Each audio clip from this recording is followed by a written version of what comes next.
প্রতিযোগিতায় অংশগ্রহণ করুন। কোন প্রতিযোগিতা? সকল প্রতিযোগিতা, যেটা আপনার সন্তান জানে। আপনার সন্তান যদি ইংলিশে মেধাবী হয়, তাকে ইংলিশ অলিম্পিয়াডে দেন।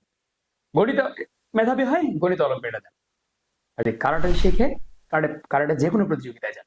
হ্যাঁ, আপনার একটা বিরূপ ধারণা আসতে পারে যে প্রতিযোগিতায় এই হয় না, সেই হয় না, অনেক কিছুই হয় না। কিন্তু এই হয় না বলে বলে আমরা যদি পেছনে চলে আসি, তাহলে ভবিষ্যৎ প্রজন্ম কিন্তু কোনো প্রতিযোগিতা পাবে না। সুতরাং সন্তানকে বিভিন্ন প্রতিযোগিতায় নিয়ে যান। কি হবে?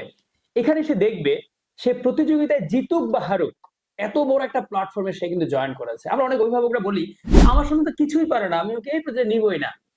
মজার বিষয় এটা বলি, আপনি চান আপনার সন্তান সব বিষয়ে পারুক, কিন্তু সে আপনি আবার বলেন আপনার সন্তান কিছুই পারে না। তাহলে কেমন জানি দ্বৈত হয়ে গেল না কথাগুলো? আপনার সন্তানকে আগে দেন, ও হারুক।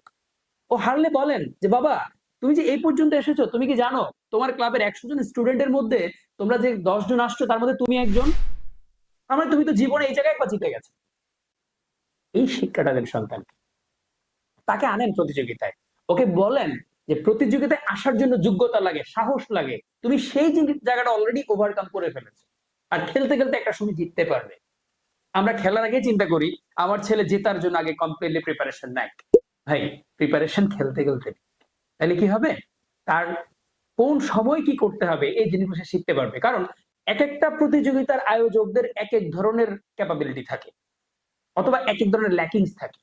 এই জিনিসগুলো সে জানতে জানতে যখন সামনের দিকে যাবে, তখন তার প্রতিযোগিতা কোথায় কিভাবে জিততে হবে জিনিসটা শিখতে পারবে। পাশাপাশি এত বড় আয়োজনে সে যাচ্ছে, এতগুলো মানুষের সাথে মিশছে, এতগুলো খেলা যে সে দেখছে, এই জিনিসটা কিন্তু অনেক বড় একটা অ্যাচিভমেন্ট আমার সন্তানের জন্য। হয়তো আপনার কাছে কিছুক্ষণের জন্য মনে হচ্ছে উদয় খেলতে এসে কিছুই পাইলাম না, টাকাটা নষ্ট হলো। একদমই না। এই বেনিফিটটা আপনি ওর লাইফ টাইমে দেখবেন। কারণ এই যে এত বড় একটা প্রতিযোগিতায় খেলতে আসার মানসিকতা যে তার মধ্যে তৈরি হয়েছে, সে হারার পরে চিন্তা করবে, তার ট্রেনার তাকে বলবে যে তোমার এই জিনিসটাকে আরেকটু পারফেক্টলি নাও। এই যে পারফেক্টলি নাও, এই কথাটা সে কোত্থেকে শিখবে? প্রতিযোগিতা থেকে শিখবে। সুতরাং অবশ্যই সন্তানকে যে কোনো প্রতিযোগিতায় অংশগ্রহণ করাবেন। অ্যাচিভমেন্ট থাকুক না থাকুক, সন্তানকে নিয়ে আপনি যদি প্রতিযোগিতায় যান, সন্তানের মানসিকতা আপনি বুঝতে পারবেন, ওখানে কি ধরনের বিহেভ করছে, এবং আপনি সন্তানের কাছের হতে পারবেন, সন্তানের ইমোশন বুঝতে পারবেন। এই জিনিসগুলো বোঝার জন্য হলেও যে কোনো প্রতিযোগিতায় সন্তানকে নিয়ে জয়েন করুন, কিছু পান আর না পান।